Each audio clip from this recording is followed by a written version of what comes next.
दीपेंद्र सिंह हुड्डा जी, माननीय सदस्य श्री दीपेंद्र सिंह हुड्डा जी, 10 minutes please. अध्यक्ष महोदय, भाजपा सरकार के लगभग 7 वर्ष के कार्यकाल में अर्थव्यवस्था के क्षेत्र में कथनी और करनी में इस सरकार के बड़ा अंतर रहा है और ये बजट भी उस कथनी और करनी के अंतर को चरितार्थ करता है। आत्मनिर्भर भारत की बात करने वालों ने स्किल डेवलपमेंट का बजट घटाने का काम किया है। संवेदनशीलता की बात करने वालों ने दिव्यांग कल्याण का बजट घटाने का काम किया, तो न्यू इंडिया की बात करने वाले सरकार ने वैज्ञानिक अनुसंधान का बजट घटाने का काम किया है। सबका साथ सबका विकास का नारा देने वाली सरकार ने अल्पसंख्यक कल्याण का बजट घटाने का काम किया है। तो राष्ट्रवाद की बात करने वाली सरकार ने जवानों की पेंशन का बजट घटाने का काम किया है। किसानों की आय दुगनी करने की बात करने वाली सरकार ने कृषि बजट घटाने का काम किया है। तो भारत को विश्व गुरु बनाने की बात करने वाली सरकार ने शिक्षा का बजट घटाने का काम किया। मगर ये कथनी और करनी में अंतर केवल इस बजट तक सीमित नहीं है। 7 साल का कार्यकाल इसका गवाह। बड़े बड़े नारे दिए गए। नारा था कि 2 करोड़ रोजगार हर साल देंगे, 14 करोड़ मिल जाने चाहिए थे 7 साल में। मगर यही सरकार है जिसके कार्यकाल में पिछले साल 70 साल में सबसे अधिक बेरोजगारी के दर को सरकारी आंकड़ों के माध्यम से NSSO के सर्वे ने दिखाने का काम किया। मगर 70 साल का केवल अकलौता बेरोजगारी का रिकॉर्ड नहीं तोड़ा। 70 साल में सबसे ज़्यादा बेरोजगारी दर हुआ तो आपकी सरकार में। 70 साल में सबसे ज़्यादा डीजल पेट्रोल महंगा हुआ तो आपकी सरकार में। 70 साल में डीजल पेट्रोल पे सबसे ज़्यादा टैक्स लिया गया, पेट्रोल जीवी सरकार है, तो आपकी सरकार में। 70 साल में रुपया डॉलर के मुकाबले में सबसे नीचे गिरा, सबसे रुपया सस्ता हुआ तो आपकी सरकार में। 70 साल में NPA के माध्यम से बैंक का कर्जा सबसे ज्यादा डूबा गया तो आपकी सरकार में। और 70 साल में गरीब अमीर के बीच में अंतर सबसे ज्यादा बढ़ा तो आपकी सरकार में। 1% सबसे अमीर व्यक्तियों के पास 73% संपत्ति। केवल कोरोना काल में 11 सबसे अमीर जो हिंदुस्तानी हैं उनकी संपत्ति में 13 लाख करोड़ का इजाफा। जो MSP की हम मांग कर रहे हैं, MSP को लागू करने में विशेषज्ञों का आकलन है, हरीश दामोदरन का एक लेख आया है कि वो केवल 1.5 से 2 लाख में, क्योंकि जितने खरीदा जाएगा कुछ बेचा भी जाएगा, 1.5 से 2 लाख के घाटे में MSP पूरी तरीके से लागू की जा सकती है। अगर ये 13 लाख जो केवल कोरोना के टाइम में 11 सबसे अमीर हिंदुस्तानियों की संपत्ति में इजाफा हुआ, उसी पे आप टैक्स लगा दें तो जो किसान का MSP का उसका पूरा कराने का काम आप कर सकते हैं। मैं कृषि पे आऊंगा। उम्मीद थी कि ये बजट किसानों को समर्पित होगा, क्योंकि जब आपकी अर्थव्यवस्था डगमगा गई थी कोरोना में तो किसान अपने हल को लेकर निकला था, ट्रैक्टर का स्टीयरिंग पकड़ के निकला था और अर्थव्यवस्था को बचाने का काम किया था। उस समय आपकी भोजन की व्यवस्था अबाधित किसान ने देने का काम किया था। लेकिन कृषि बजट को ही आपने घटा दिया 8.5%। कृषि कानून पे बड़ी चर्चा हुई। ये कहा गया कि आंदोलन के बारे में बात करी, इन कानूनों में काला क्या है ये हमें नहीं बताया गया। मैं 2-3 बातें उसमें भी बताना चाहता हूं, काला क्या है। आपने कहा 11 राउंड बातचीत की हुई, किसान संगठनों ने कुछ काला नहीं बताया। नजरिए का फर्क है। आप इसको बड़े व्यवसायी के प्रॉफिट मार्जिन के नजरिए से देखते हैं या आप इसको किसान के जीवन मरण जीविका के नजरिए से देखते हैं। कहा गया कि बिन मांगे दिया गया, और बिन मांगे बहुत से कानून दिए गए थे। बाल कानून बिन मांगे दिया गया था, दहेज कानून, ट्रिपल तलाक बिन मांगे, कई बार अच्छे कानून बिन मांगे भी दिए जाते हैं। फर्क है उनमें और इसमें फर्क है। उनमें जिस वर्ग के लिए दिया गया वो वर्ग संघर्ष और आंदोलन के रास्ते पे नहीं आया। बाल कानून लागू हुआ तो दिल्ली को बच्चों ने नहीं घेरा बाल कानून वापस लिया जाए। दहेज का कानून आया तो महिलाएं धरने पे नहीं बैठी कि हमें दहेज देना है। मगर यहाँ जिस वर्ग के लिए आपने दिया वो वर्ग आज आपके दरवाजे पे आया, दिल्ली के आसपास लाखों की तादाद में बैठा है। आपने कहा मंडियां, अनुराग जी ने कहा मंडियां खत्म नहीं हुई। सही बात है, मंडी इसमें कोई प्रावधान नहीं मंडी समाप्त करने का। 2 मंडियां बन गई हैं, एक निजी मंडी जिसमें टैक्स नहीं लगेगा और एक सरकारी मंडी जिसमें टैक्स लगता है। 2 मंडी, एक देश एक विधान, एक देश एक संविधान, एक देश एक निशान, एक देश एक चुनाव, एक देश एक मार्केट। तो एक देश 2 मंडियां क्यों? किसान ही क्यों मिला आपको?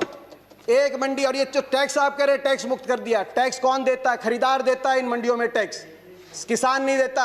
पंजाब में 6.5%, हरियाणा में 4% और सरकार को देता है। हरियाणा पंजाब का ग्रामीण इंफ्रास्ट्रक्चर अच्छा क्यों है? हर गांव में अच्छी सड़कें क्यों हैं?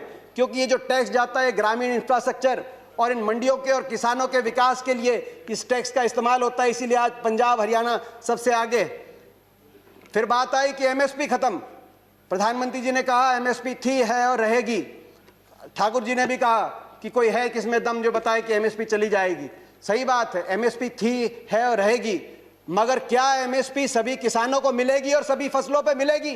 प्रश्न इस बात का उठता है। आप में दम है खड़े होकर आप कह दें कि एमएसपी मिलेगी हर किसान को देश में?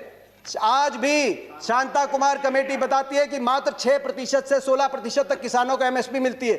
बाकी देश में बहुत से ऐसे प्रदेश है जहां पे एमएसपी नहीं मिलती। आपको चाहिए तो यह था जो पंजाब हरियाणा पश्चिमी उत्तर प्रदेश में एमएसपी मिलती है वही एमएसपी बिहार में मिले, जहां धान 800 रुपए 1000 रुपए में जा रहा है, 1800 रुपए में हमारे यहाँ धान मिल रहा है। आपको चाहिए था कि इसको वहां पे लेके जाएं, मगर आप वहां के किसान को की परिस्थिति हमारे यहाँ की करने की बजाय हरियाणा पंजाब के किसान की परिस्थिति उस तरह की करने की तरफ लेके जाएं। प्राइवेट की बात करी कि आप प्राइवेट का खिलाफत कर रहे हैं। प्राइवेट की खिलाफत नहीं कर रहे, प्राइवेट आए, मगर मंडी के अंदर आने से किसने रोका प्राइवेट को? प्राइवेट मंडी के अंदर आए और एमएसपी से ज्यादा में खरीदे। कह रहे हैं बाहर भाव ज्यादा मिलेगा, विकल्प होगा, बाहर ज्यादा मिलेगा, बाहर ज्यादा भाव मिलेगा प्राइवेट में। तो आपको यह कानून बनाने में क्यों आपत्ति है कि अगर एमएसपी से कम का कोई कॉन्ट्रैक्ट होगा तो वो कानूनी बाध्य, उस पर बाध्य होगा। हरियाणा के अंदर 2007 में हमने कॉन्ट्रैक्ट अमेंडमेंट लाए एपीएमसी के अंदर, निजी अलाउ किया निजी कंपनियों को, मगर साथ में कानून लिख दिया कि अगर कॉन्ट्रैक्ट एमएसपी से नीचे किया जाएगा तो गैर कानूनी होगा और कानूनी कार्रवाई होगी जो लोग इस तरह का कॉन्ट्रैक्ट करते हैं। आप कह रहे हैं ज्यादा मिलेगी तो आप कर दीजिए, ये कानूनी प्रावधान देने का आप काम करें। आपने कहा कि एक शरद पवार जी ने चिट्ठी लिखी थी, आपने कहा कि मुख्यमंत्रियों का समय हुड्डा कमेटी ने भी इसकी सिफारिश करी थी कि एपीएम सुधार हो, एपीएमसी एक्ट के अंदर बदलाव हो। मैं बताना चाहता हूं कि हुड्डा कमेटी ने, जिस कमेटी में प्रकाश सिंह बादल जी, ममता बनर्जी जी और नीतीश कुमार जी भी सदस्य थे, उस कमेटी ने क्या सुझाव दिया था इस पे? उन्होंने कहा था कि एपीएमसी में सुधार हो मगर एपीएमसी का विस्तार हो। सबसे पहले मंडी, जिस प्रकार से हरियाणा में हर 10 किलोमीटर में मंडी हमने स्थापित करी थी अपनी सरकार में, पूरे देश के अंदर हर 10 किलोमीटर में मंडी बने। दूसरा, प्राइवेट अगर आए तो मंडियों के अंदर आए, एमएसपी से ज्यादा पे खरीदें, एमएसपी से कम पे खरीदते हैं तो कानूनी कार्रवाई हो, वो ऐसी खरीदारी अलाउ ना हो। तीसरा, एमएसपी की कैलकुलेशन C2 के आधार पे हो, A2 कॉस्ट नहीं, C2 खर्चे के आधार पे एमएसपी कास्ट हो, जो आज किसानों की सबसे बड़ी मांग है। चौथा, एमएसपी जो चौथे उसमें कहा कि कर्जे का जो दर है वो no discussions please, no cross talk, no cross talk, no cross talk. किसी और की बात रिकॉर्ड पे नहीं जा रही है। दीपेंद्र जी कंटिन्यू। ये सिफारिश थी। मैं एक और बात कहना चाहता हूं। एक बात आई कि ओपन मार्केट, फ्री मार्केट अच्छी है। फ्री मार्केट हर चीज के लिए अच्छी नहीं है। मार्केट, अनियंत्रित मार्केट, किसान को आप अमेरिका का उदाहरण उठा के देखिए। अमेरिका में 1/4 लोग कृषि से जुड़े हुए थे आज से 50-60 साल पहले। फ्री मार्केट लेके आए, आज मात्र 1% अमेरिका की जनसंख्या कृषि पे आधारित है। क्या एक कंसेप्ट आया फ्री मार्केट के बाद? गेट बिग और गेट आउट। छोटा किसान सरवाइव नहीं कर पाया बड़े बड़े धन्नाडों के आगे, बड़े बड़े कॉर्पोरेट प्लेयर्स के आगे। आज अमेरिका के अंदर 450 एकड़ की जोत वाला एवरेज किसान के पास, हिंदुस्तान की तो किसान की एवरेज जोत आज मात्र 1.7 एकड़ है। हमारी तो 50% आबादी कृषि क्षेत्र पर निमंत्रित है। ये कैसा मुकाबला करेंगे बड़े कॉर्पोरेट्स का? गेट बिग और गेट आउट, ये गेट आउट होंगे तो कहां जाएंगे? क्या हमारी अर्थव्यवस्था अमेरिका की तरह? मैं आखिर में अपनी बातें कहते हुए अपनी बात कंक्लूड करना चाहता हूं। बिचौलियों की बात करी कि आपने बिचौलियों से मुक्त करा दिया, कमीशन एजेंट से मुक्त करा दिया। मैं पूछना चाहता हूं इस सदन से, ये जो बड़े बड़े धन्नाड आएंगे, बड़े कॉर्पोरेट हाउस आएंगे, टाटा, बिरला, अदानी, अंबानी, पूर्ति, ये किसकी श्रेणी में आएंगे? बिचौलिए नहीं तो ये क्या किसान की श्रेणी में आएंगे या उपभोक्ता की श्रेणी में आएंगे? ये सबसे ज्यादा अपने मुनाफे को कमाने के लिए बड़े बड़े लोग आएंगे। तो बिचौलियों की आप जो बात करें, आखिर में मैं अपनी बात कंक्लूड करते हुए, प्रधानमंत्री जी ने एक और बात की कि इस आंदोलन में कुछ पवित्र लोग हैं और कुछ अपवित्र लोग हैं। प्रधानमंत्री जी की बात हम मान लेते हैं, कम से कम आप पवित्र लोगों की बात मान लीजिए। आंदोलन में जो पवित्र लोग हैं, अगर आंदोलनकारी पवित्र हैं, पवित्र भावना से अपने हक के लिए बैठे हैं, आप उनकी बात मान लीजिए। और इसकी शुरुआत आप दो कदम उठा के उसकी शुरुआत करिए। आप तुरंत, मैं मांग करता हूं, बातचीत के दरवाजे, क्योंकि आप भागे थे 11वें राउंड में बातचीत से, 12वीं बातचीत के दरवाजे खोलें। आपकी प्रजा है, अपनी प्रजा की बात मानने से आप छोटे नहीं होंगे, अपनी प्रजा की बात मानने से आपकी हार नहीं होगी। बातचीत के दरवाजे खोलते हुए, और दूसरा, जो 200 लोगों ने, 200 से ज्यादा किसानों ने अपनी जान कुर्बान करी है, उनके परिवारों के लिए आपके लिए सहानुभूति का एक शब्द नहीं निकला। कम से कम उनके परिवारों की मदद के लिए एक पैकेज की घोषणा करके विश्वास बनेगा।